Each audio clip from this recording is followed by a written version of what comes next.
नमस्कार, छत्तीसगढ़ की बात हमारे साथ में आपका स्वागत है और मैं हूं आपके साथ अनुपमा खोपरे। आज बात छत्तीसगढ़ में कांग्रेस के संकल्प शिविर की। आगामी विधानसभा चुनाव के मद्देनजर कांग्रेस ने संकल्प शिविर की शुरुआत की है।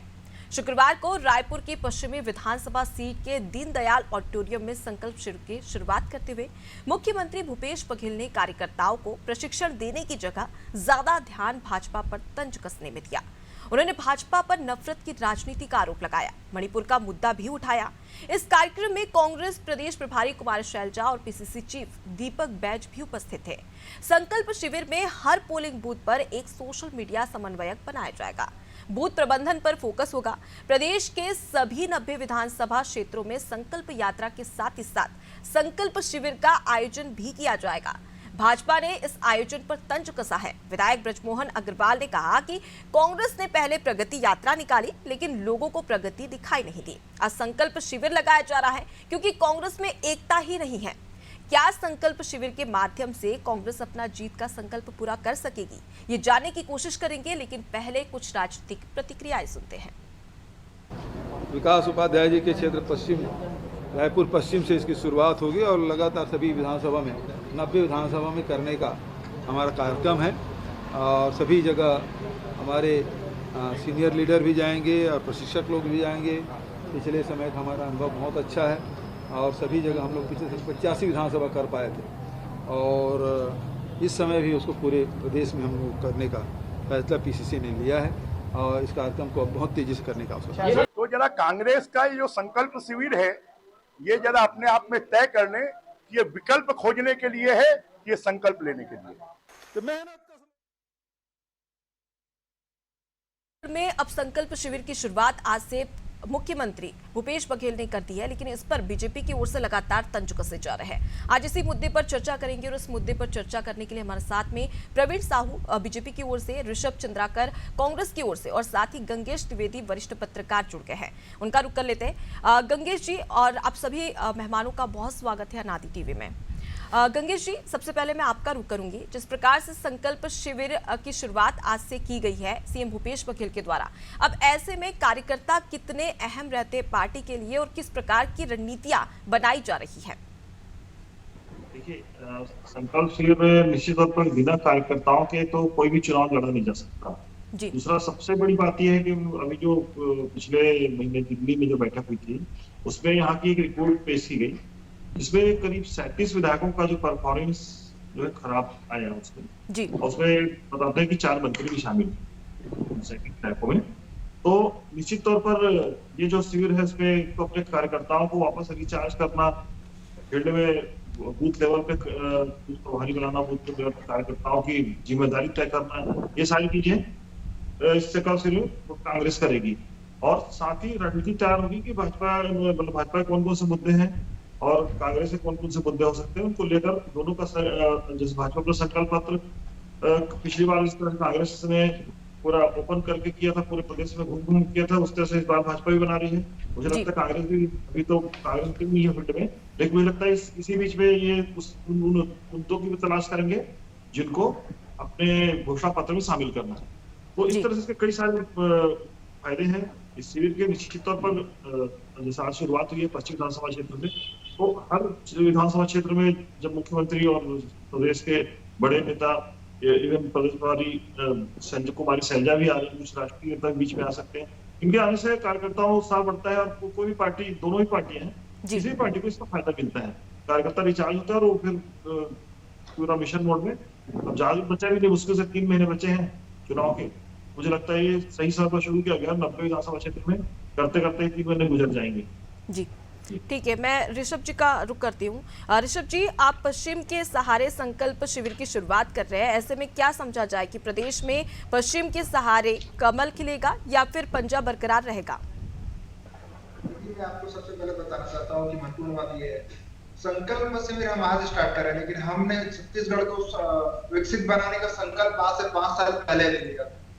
हम आज से 5 साल पहले ही छत्तीसगढ़ को विकसित प्रदेश के रूप में बनाने की हर योजना बनाए, चाहे यहाँ के गरीब वर्ग के लिए, यहाँ किसान के लिए। आप देखो 2 घंटे के अंदर में जो वादा किया था उसके खिलाफ, उसके अनुरूप हमने लोन माफ करने का भी काम किया। तो हम 5 साल पहले से छत्तीसगढ़ को समृद्ध बनाने का काम चालू कर चुके हैं।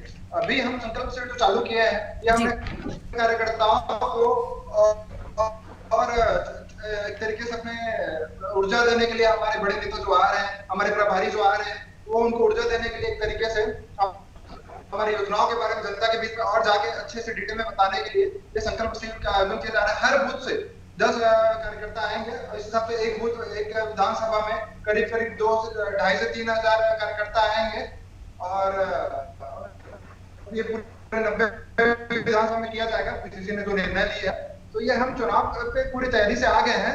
हम छत्तीसगढ़ जनता को आने वाले समय में क्या करने वाले हैं, उनके लिए क्या और मैनिफेस्टो बनाने वाले जनता के बीच पीसी के थ्रू जाएंगे और उनसे सुझाव लेके मैनिफेस्टो में भी ऐड करने का काम करेंगे।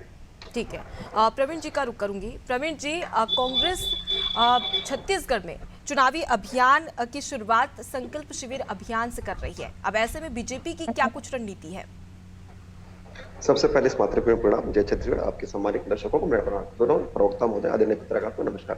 देखिए, पहले तो कहते थे प्रगति यात्रा निकाल रहे दक्षिण से, अब कह रहे संकल्प यात्रा निकाल रहे पश्चिम से। तो ये पूरी पार्टी कंफ्यूज है। कांग्रेस मतलब करप्शन, कांग्रेस, अरे ऋषभ जी, है ना, यही तकलीफ है आपको भाई, है ना। आप बहुत अपरिपक्व हो। आपके विषय पर मैंने एक शब्द नहीं कहा, है ना, है ना। आपके अवधि में मैंने एक शब्द नहीं कहा, है ना। कांग्रेस को यही तकलीफ है, जब कोई सत्य बोलता तो तकलीफ हो जाती है ना। आप लोग लगता है ठीक से ट्रेनिंग नहीं मिलती है, सच सुनने की हिम्मत तो है ही नहीं आपको। जनता के बीच कैसे जा रहे हो? कुछ दिन पहले कह रहे हैं कि प्रगति यात्रा, आप संकल्प यात्रा। अरे प्रदेश की दुर्गति कर दी है, ठीक है। ये पहले नेताओं को बोल लीजिए कि आप क्या कर रहे थे, कर लीजिए। एक तरफ कहते हैं भूपेश का भरोसा है, आला कमान के साथ पर चुनाव लड़ेंगे। पहले आला कमान से पूछ लीजिए कि भरोसा किस पर है, बताइए। आपके आला कमान से ऋषभ जी, मैं आप तक लौटूंगी, लेकिन उन्हें अपनी बात पूरी कर लेने दीजिए, फिर मैं आपके पास लौटूंगी, फिर अपनी बात रखिएगा।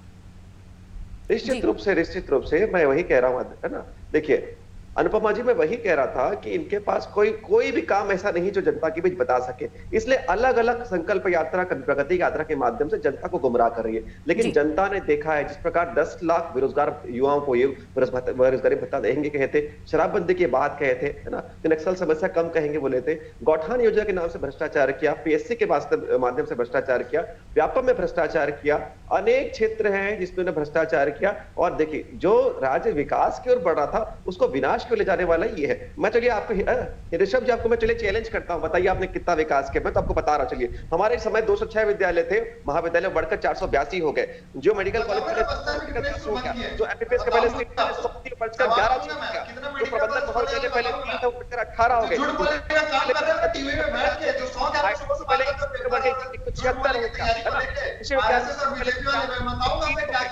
165 बढ़कर हमारे सेवा काल में 965 हो गया। एक अच्छा बता के दिखा दो, आपने कोई काम नहीं किया है।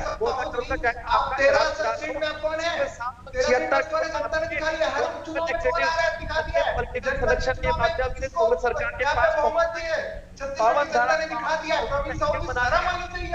एक शब्द आप नहीं बता सकते। भ्रष्टाचार की पराकाष्ठा। ऋषभ जी, पहले प्रवीण जी को अपनी बात पूरी कर लेने दीजिए, फिर मैं आप तक लौटूंगी, फिर इसका जवाब मैं आपसे ही लेने वाली हूँ। जिस प्रकार की वो आरोप आप पर लगा रहे हैं, मैं उसका जवाब आपसे ही लूंगी, लेकिन पहले उनकी बात पूरी हो जाने दीजिए। देखिए, मैं वही बता रहा हूँ अनुपमा जी, बहुत अपरिपक्व व्यक्ति है। पता नहीं कांग्रेस पार्टी कैसे ऐसे प्रवक्ताओं को भेज देती है। मैं बोल रहा हूँ ना, पहले जो प्रदेश में भी इलायची और कॉलेज नहीं था, वो बढ़कर 27 हो गया। आपने क्या किया? मैं तो चुनौती देकर पूछ रहा हूँ आपसे। पहले जो प्रधानमंत्री ग्राम सड़क योजना के अंतर्गत 1072 किलोमीटर सड़कें थी, हमारे सेवा काल में बढ़कर हो गई 22,000। बताइए आपने कितना बनाया? कुल सड़कें जो हमारे सेवा काल के पहले 29,000 थी, वो बढ़कर हो गई 72,000। बताइए आपने क्या किया? मैं पूरे आंकड़े बता रहा हूँ। पहले जो उचित मूल्य की दुकान पहले 8,500 थी, हमारे सेवा काल में बढ़कर हो गया 11,000। आपके पास एक काम नहीं है बताने के लिए, आपके पास झूठा जन घोषणा पत्र है। आपने कहा था कि आप शराबबंदी करेंगे, पॉइंट नंबर 14 में। कहां है शराबबंदी? कब हुआ? नशाबंदी की बात कर रहे हैं, कितने नशाबंदी केंद्र खोले? चुनौती देकर पूछ रहा हूं, बताइए। शराबबंदी की बात करके जनता को गुमराह किया, वोट लिया। कब करेंगे शराबबंदी? 4.5 साल हो गए आपकी इस भ्रष्ट सरकार को। एक कदम तो बताइए आपने। आपने जनता को केवल गुमराह किया। गंगा जल की कसम आपने खाई थी, झूठे सौगंध खाए थे, इस धर्म का अपमान किया है। चलिए ठीक है प्रवीण जी, अब मैं ऋषभ जी से जवाब ले लेती हूँ। जी ऋषभ जी, जिस प्रकार के लगातार आप पर आरोप लगाए जा रहे हैं, भ्रष्टाचार का आरोप लगाया जा रहा है, पूर्ण शराबबंदी का आपके द्वारा वादा किया गया था वो पूरा नहीं किया गया, इस प्रकार के आरोप आप पर लगाए जा रहे हैं, क्या कहेंगे आप? देखिए, ये चोर चंद्र लगा के यहाँ पे सिर्फ झूठ बोलने आ जाते हैं। आप भी लगा लो, कौन मना किया आपको? अरे आप भी लगा लो, आपको कौन मना किया है? अरे आप लगा लो, आपको कौन मना किया है? हम तो अपने धर्म का गर्व करते हैं, शर्म नहीं करते आपकी तरह। मैं अपने धर्म पर गर्व करता हूँ। यदि मैं टीका लगा तो आपको किस बात की आपत्ति है? मैं कड़ी निंदा करता हूँ। मेरे टीका लगाने पर आप जो टिप्पणी कर रहे हैं, आप कौन होते हैं इस प्रश्न के रहने वाले? अरे आप बताओ, आप कौन होते हैं मेरे धर्म की टीका लगाने पर आप टिप्पणी करने वाले? अरे आप कौन है बताओ? धर्म का टीका आपने क्या? अरे बताइए, कौन टीका लगाने पर आप टिप्पणी कर रहे हो? एक एक करके एक सेकंड ऋषभ जी एक सेकंड। प्रवीण जी, अब ऐसे में आप अपनी बात कैसे रख पाएंगे ये बता दीजिए। अगर आप दोनों ही ऐसे लड़ते रहेंगे तो आपकी बात हम तक कैसे पहुंचेगी, जनता तक कैसे पहुंचेगी? आपको आपत्ति होती है तो बताइए। ठीक है, मैं गंगेश जी का रुख करती हूँ। आप दोनों मेरी बात नहीं सुन रहे, ऐसे में मैं गंगेश जी का रुख करती हूँ। गंगेश जी, ये जो प्रगति यात्रा पहले कांग्रेस की ओर से निकाली गई थी, अब इसके बाद में संकल्प शिविर लगाया जा रहा है, कार्यकर्ताओं को मजबूत करने के लिए ये संकल्प शिविर अभियान लगाया जा रहा है। अब ऐसे में अगर हम बात करें बीजेपी और कांग्रेस की, किस प्रकार से आपको क्या लगता है कि कितनी तैयारियां दोनों की ओर से की जा रही है और कार्यकर्ताओं को मजबूत करने के लिए और कौन कौन से प्रयास करने चाहिए? क्योंकि जमीनी स्तर पर कार्यकर्ता ही वो होते हैं जो आम नेता है, जनता है, उन तक अपनी बातें पहुंचाते हैं। देखिए, दोनों ही पार्टियां बहुत अच्छे से तैयारी कर रही हैं।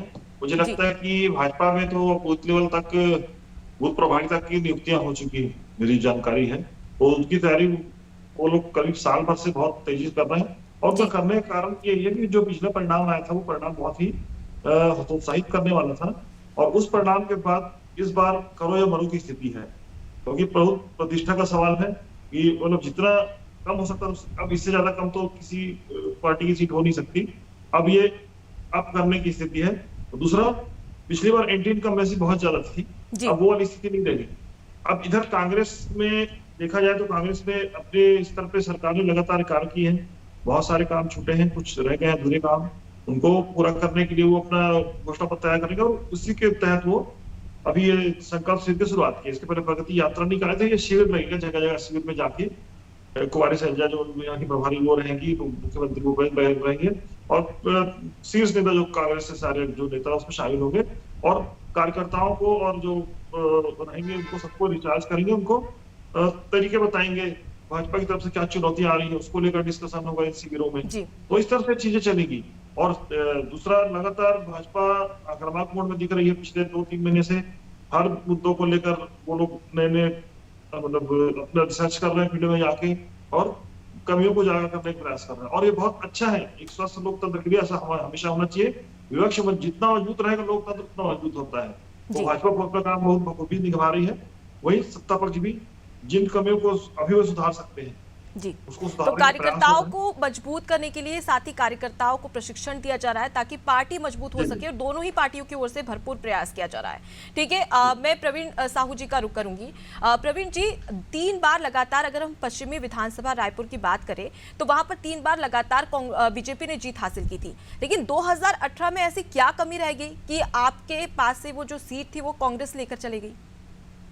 देखिए, जिस प्रकार गंगेश जी से बहुत अच्छा विषय रखा, पिछले बार जो है एंटी इनकम्बेंसी हम स्वीकार करते हैं। देखिए, हम इनकी तरह नहीं है जो जनादेश अगर इनके पक्ष में हो तो उसको स्वीकार करेंगे और विपरीत हो तो ईवीएम को दोष दे। हम ऐसे बिल्कुल नहीं है, हमने जनादेश स्वीकारा। और देखिए, शेर के माध्यम से कहूंगा कि गिरते हैं शहसवार मैदान जंग में, वो तिफल क्या गिरे जो घुटनों के बल चले। तो देखिए, हम जिस प्रकार जनता के विषय को हमने रखा, किसी कारणवश जनता ने हमको स्वीकार नहीं किया तो उनके जनादेश को हमने स्वीकार किया। लेकिन वर्तमान में जो 23 परिस्थिति आने वाली है, जनता जानती है कि चाहे रायपुर पश्चिम हो, चाहे प्रत्येक सीट है ना विधानसभा की सीट हो, 90 विधानसभा की सीट में कांग्रेस की सरकार जाने वाली है। भाई, आदरणीय टीएस सिंहदेव जी अपने कल के वक्तव्य में कह रहे थे कि अधिकतर विधायकों के परफॉर्मेंस बहुत खराब है। मैं जनता को बताना चाहता हूं कि इनके 36 जो जन घोषणा पत्र में वादे हैं, है ना, इनके मुख्यमंत्री जी कहते हैं कि सारे वादे पूरे हो गए। ध्यान से सुनिएगा, मुख्यमंत्री कहते हैं सारे वादे पूरे हो गए। इनके जो संचार विभाग के अध्यक्ष माननीय है ना शुक्ला जी कहते हैं कि 34 वादे पूरे हो गए, और जिन्होंने इस जन घोषणा पत्र को बनाया था आदरणीय टीएस सिंहदेव जी कहते हैं केवल 12 पूरा हुआ है। तो पहले कांग्रेस अपने घर पे तय कर ले कि कितने वादे पूरे हुए। कोई कहता है 12 हुआ है, कोई कहता है 34 हुआ है, कोई कहता है पूरा हो गया। तो ये जनता को गुमराह कर रहे हैं, पूरी पार्टी कंफ्यूज है। लेकिन हमारा संगठन बहुत मजबूत है। जिस प्रकार गंगेश जी ने विषय कहा, बिल्कुल जनता जानती है कि हमारे संगठन में पन्ना प्रमुख तक का महत्वपूर्ण व्यक्ति है जो प्रत्येक बूथ के कार्यकर्ताओं को निश्चित रूप से उनके साथ मिलता है, उनके सुख दुख में काम आता है और भारतीय जनता पार्टी को जो सेवा की नीति है उसको पहुंचाता है। लेकिन इनके पास केवल और केवल भ्रष्टाचार की ही नीति है कांग्रेसियों के पास। जी, लेकिन प्रवीण जी, जो मैंने आपसे सवाल किया था उसका जवाब नहीं दिया आपने। मैंने ये पूछा था कि संकल्प शिविर की शुरुआत कांग्रेस की ओर से की जा रही है। पश्चिमी रायपुर विधानसभा सीट से 3 बार लगातार बीजेपी को जीत मिली है, लेकिन 2018 में ऐसा क्या हो गया कि जिसकी वजह से बीजेपी वहां पर जीत नहीं पाई? क्या कमी रह गई और उस कमी को किस प्रकार से पूरा किया जाएगा? बिल्कुल अनुपमा जी, मैंने तो बिल्कुल निश्चित रूप से आपके प्रश्न का उत्तर दे दिया। किसी कारणवश आपको नहीं सुन पाए, दोबारा मैं पुनरावृत्ति कर देता हूं। गंगेश जी ने जैसे कहा था कि उस समय एंटी इनकम्बेंसी थी, इसलिए हम उस सीट को हारे। मैंने इस बात को स्वीकार कर रहा हूं कि जनता का जनादेश था, उसको हम सड़क पे रखते हैं। लेकिन 23 में क्या होगा जनता जान रही है। भाई हमने जनता के जनादेश को स्वीकारा, विपक्ष की भूमिका जनता ने दी थी, बहुत बखूबी हमने निभाया। चाहे सड़क हो चाहे सदन हो, प्रत्येक विषय को हमने जनता के विषय को उठाया हुआ है। जी ठीक है, मैं ऋषभ जी का रुख करूंगी। ऋषभ जी, कांग्रेस बीजेपी की ओर से कांग्रेस पर यह आरोप लगाया जा रहा है कि पिछली बार आपने प्रगति यात्रा निकाली थी, लेकिन लोग पूछ रहे थे कि ऐसी क्या प्रगति हुई है जिसकी वजह से कांग्रेस प्रगति यात्रा निकाल रही है, और अब संकल्प शिविर अभियान चलाया जा रहा है तो बीजेपी इस पर भी निशाना साध रही है। बीजेपी का कहना है कि एकता नहीं है कांग्रेस के इसमें, इस वजह से ये संकल्प शिविर एकता के बहाने अब कहीं ना कहीं प्रयास कर रही है कांग्रेस जोड़ने की। क्या प्रगति हुआ मैं आपको बता देता हूँ। यहाँ पे धान का मूल्य के नाम से सिर्फ 15 साल से ठगा जाता था भाजपा की सरकार के द्वारा। हमारी सरकार बने को छत्तीसगढ़ किसान और आदिवासी पे आधारित प्रदेश है। सबसे पहले हमने किसान और आदिवासी को यहाँ पे उन्नत बनाने का काम किया। तुरंत 2 घंटे के अंदर हमने कर्जा माफ करने का काम किया है और 2500 रुपए उसका समर्थन मूल्य देने का काम किया, जिसमें इनकी भाजपा की सरकार, केंद्र सरकार के द्वारा लगाने का काम की छत्तीसगढ़ की जनता बहुत अच्छे से देखी। हमने सिंचाई कर माफ किया किसानों के लिए। आदिवासी को जो जंगल में जल जमीन को उनका छीना जा रहा था प्लांट के नाम पे, और उसके बाद जब प्लांट नहीं लगा तो जमीन भी वापस नहीं किया जा रहा था। हमारी सरकार बनते ही सबसे पहले तो जमीन वापस किया गया, जो फर्जी तरीके से एनकाउंटर किया गया तो उसको वो बंद करवाया गया। और उसके बाद इन्होंने आदिवासी को जेल में डाला था नक्सली बता के फर्जी तरीके से, उनको बाहर निकाला गया। और इन्होंने सिर्फ 4 रागी वो जंगल का रागी कुटी खरीदा करते थे। हमने 65 वनोपज खरीदने का काम किया हमारी सरकार बनने के बाद। तो हमने यहाँ पे जमीनी मुद्दे को पहचाना और उसके अनुरूप हमने यहाँ पे योजना बनाने का काम किया। हम यहाँ पे खूबचंद बघेल योजना लेके आए, जिसमें यहाँ के छत्तीसगढ़ की जनता को मेडिकल सुविधा दी जाती है। प्रवीण जी, रखिए अपनी बात। प्रधानमंत्री क्लिनिक लेके आए, छत्तीसगढ़ की जनता आत्मनिर्भर। चलिए मेरी बारी ऋषभ जी, मैंने आपके बीच इंटरप्ट नहीं किया, उम्मीद करता हूं आप बीच इंटरप्ट नहीं करेंगे। अरे मेरा बारी है। अरे ऋषभ जी, अनुपमा जी ने मुझे अवसर दिया। ऋषभ जी ठीक है, आपकी ओर से जितनी भी बातें कही गई है, आपने कहा कि कई सारे वादे पूरे किए गए हैं। अब मैं प्रवीण जी को मौका दूंगी, प्रवीण जी को अपनी बात कह लेने दीजिए। देखिए, ये आदिवासी की बात कर रहे थे, मैं आपको बताना हूं कि पिछले 3 वर्ष में बहुत दुर्भाग्यपूर्ण है कि 25,000 आदिवासी शिशुओं की मृत्यु हुई है कुपोषण के चलते, है ना। ये आदिवासी की बात कर रहे थे। मैं आपको अरे ऋषभ जी, सच सुनने की हिम्मत नहीं ना तो मुझे कोई मत आया करो। आपके बीच इंटरप्ट नहीं किया हूं मैं, बहुत ही ना आप प्रवक्ता हो, आपके बीच मैंने इंटरप्ट नहीं किया। अरे कौन भेज सकता है, कैसे लोग तो प्रवक्ता बना के भेज देते हैं। अरे सच सुनने की हिम्मत नहीं है क्या? आपके बीच इंटरप्ट किया क्या मैंने? अरे कैसे प्रवक्ता है, किसको किस कांग्रेस में दी है? छात्रों के नामांकन में 1 लाख प्रवासी आवासीय प्रदेश में प्रयास के नाम से आवासीय विद्यालय किसने बने? हमारे सरकार के प्रयास के माध्यम से आवासीय विद्यालय को लेकर उसकी बताइए। जो आदिवासी बच्चे पहले पढ़ाई नहीं करते। ठीक है ऋषभ जी, अरविंद नेताम ने कांग्रेस पार्टी से इस्तीफा दे दिया है और उन्होंने साफ तौर पर कहा कि आदिवासियों का विकास नहीं हो रहा, और अरविंद नेताम स्वयं एक आदिवासी नेता है। इस प्रकार का आरोप लगाकर उन्होंने इस्तीफा दिया, इस पर क्या कहेंगे आप? जी, अरविंद नेताम जी पहले भी कई पार्टी में रह चुके, पहले भाजपा में भी रह चुके, वहां से इस्तीफा देकर कांग्रेस में आए थे, यहाँ से चले गए। ये सिर्फ और सिर्फ आप देखेंगे कि अभी 4 दिन पहले सर्व आदिवासी समाज के जो अध्यक्ष थे उन्होंने जगदलपुर मैंने उनके खिलाफ कंप्लेन किया कि आपके पार्षद कामरान अंसारी ने शहर के बीचों तो बीच चलिए आप सभी का बहुत शुक्रिया, क्योंकि समय काफी कम है हमारे पास में। तो देखिए, लगातार छत्तीसगढ़ में अब राजनीति भी देखने को मिल रही है। बीजेपी की ओर से कई सारे अभियान चलाए जा रहे हैं, लेकिन कांग्रेस की ओर से आज संकल्प शिविर अभियान की शुरुआत हो चुकी है और ऐसे में 15 दिन में 90 विधानसभा सीटों जो कवर करने वाली है। और अब ऐसे में देखने वाली बात होगी कि इस शिविर के माध्यम से कार्यकर्ताओं को किस प्रकार से परिपक्व किया जाता है ताकि 2023 के चुनाव में कांग्रेस को जीत हासिल हो सके। फिलहाल के लिए इतना ही। देखते रहिए अनादि टीवी। नमस्कार।